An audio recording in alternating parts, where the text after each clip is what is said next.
30 ఏళ్ళ నుంచి కలిసే ఉన్నాం లేరా మనం. ఇవాళ యాక్చువల్‌గా భలే అవకాశం దొరికింది. నా స్వామి రంగయ్య ఇంత కాలానికి మా స్వామి దొరికాడు. ఈయన స్వామి, స్వామి అని పిలిచేవాళ్ళం. ఫ్లాష్ బ్యాక్‌లు ఏం గుర్తులేవా?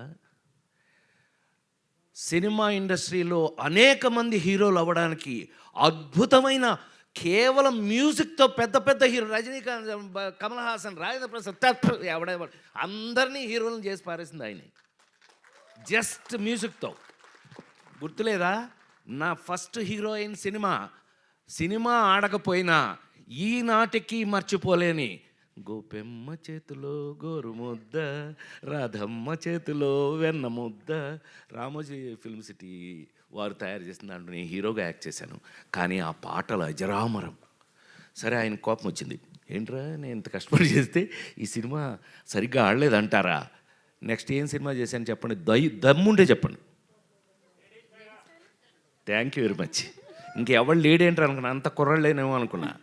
Lady styler. నా జన్మలో ఈ రోజున వారి ముందు చెప్తున్నాను, నేను నాకు అవకాశం దొరికింది అందుకని చెప్తున్నా. ఈ అవకాశం ఆయనతో రాదు మాకెప్పుడు.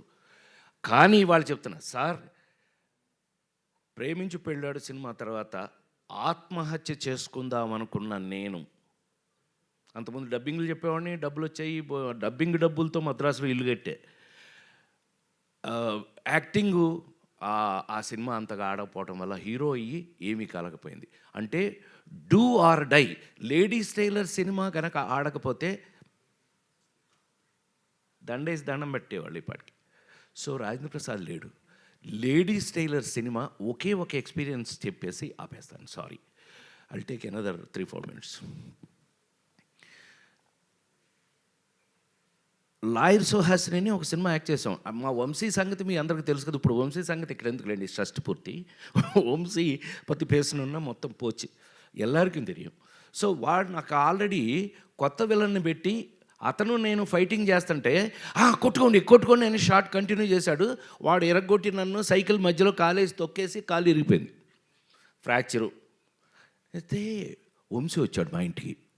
వస్తే మనమేమో మంచి కట్టు 2 చెక్కలు ఈ టైప్లో ఉన్నాం ఇంట్లో ఉంటే, ఏమండి బయలండి మన స్వామి పిలుస్తున్నాడు. స్వామి? ఎవరు స్వామి? మన స్వామి అండి. ఓ ఇళయరాజా గారు. ఏంటంటే వాడిని తీసుకొస్తే రికార్డింగ్ చేస్తాను లేకపోతే చేయను అని డబుల్ పాజిటివ్ చూశారండి ఇప్పుడే. లేడీస్ టైలర్ డబుల్ పాజిటివ్ చూశారు. డబుల్ పాజిటివ్ అంటే రికార్డింగ్ చేసే ముందు వర్షను. అదేంటి అని అన్నా. వాడిని తీసుకురా లేకపోతే నేను రికార్డింగ్ చేయను అన్నారు.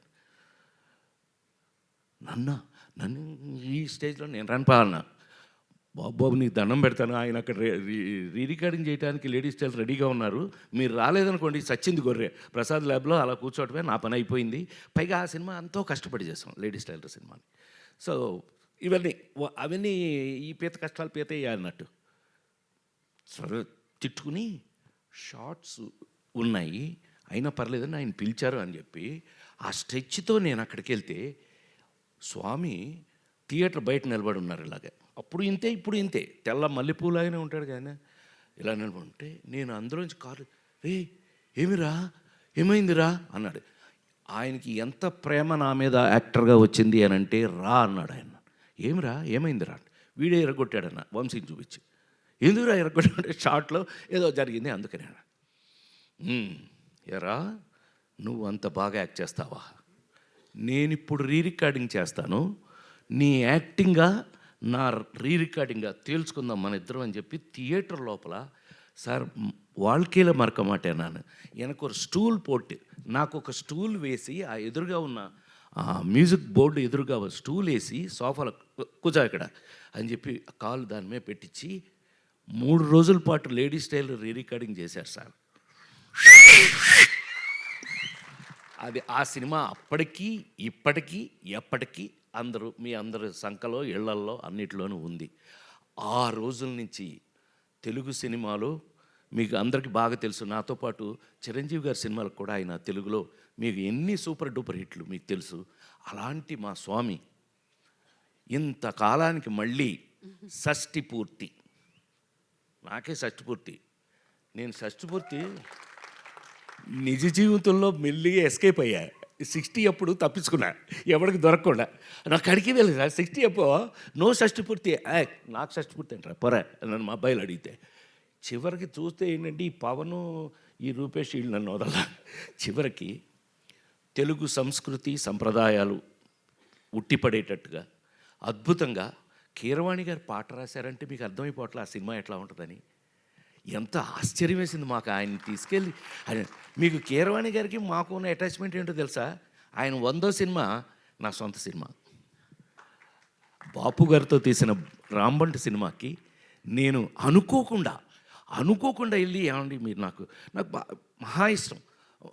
తెలుసు కదా కేవి మహాదేవన్ గారు ఇళయరాజా గారు ఈజ్ ఈక్వల్ టు కీరవాణి గారు. సో ఆయన తీసుకెళ్ళి పెడితే అనుకోకుండా ఇది బాపు గారితో సినిమా అండి అని అంటే అబ్బా థ్యాంక్ యూ నాకో మంచి అవకాశం ఇచ్చారని. ఆయన నాతో అంటే ఏంటి సార్ భలే చెప్తారంటే ఇలా కాంబినేషన్లో వారితో నేను 100వ సినిమా నా సొంత సినిమా చేయటం జరిగింది. అదొక అదృష్టం. సూపర్ డూపర్ హిట్స్ పాటలు అవి చేసాం. సో ఈవేళ ఈ విధంగా కలుసుకోవటం నాకైతే ఒళ్ళంతా రూపేష్ చెప్పినట్టుగానే 48 సంవత్సరాల సినిమాలు యాక్ట్ చేస్తున్నా కొన్ని ఎక్సైట్మెంట్లు మనం మారలేవు నాయన. కొన్ని ఎక్సైట్మెంట్ జీవితకాలం భగవంతుడు అంతే, భగవంతుడు ఇచ్చిన వరాలు సార్.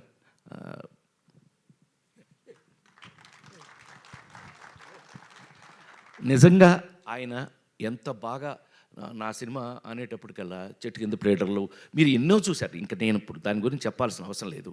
అలాంటిది ఇంతకాలానికి షష్టి పూర్తి అని ఒక చక్కటి కథతో నాలాంటి ఇంతకాలం సినిమా ఇండస్ట్రీలో మీ అందరి ఎదురుగా 40 ఏళ్ళ నుంచి కూడా 287 సినిమాలు యాక్ట్ చేసిన నన్ను ఒక షష్టి పూర్తిలో ఒక అద్భుతమైన పాత్రతో పవన్ చక్కగా రాసి దాన్ని అద్భుతంగా తీసి ఇవాళ హైలైట్ ఆఫ్ ఇట్ మామూలుగా దాని మీద మీకు గౌరవం వినగానే రావడానికి కారణమే అమూలందైన బొమ్మ ఇసై జ్ఞాని ఇళయరాజా.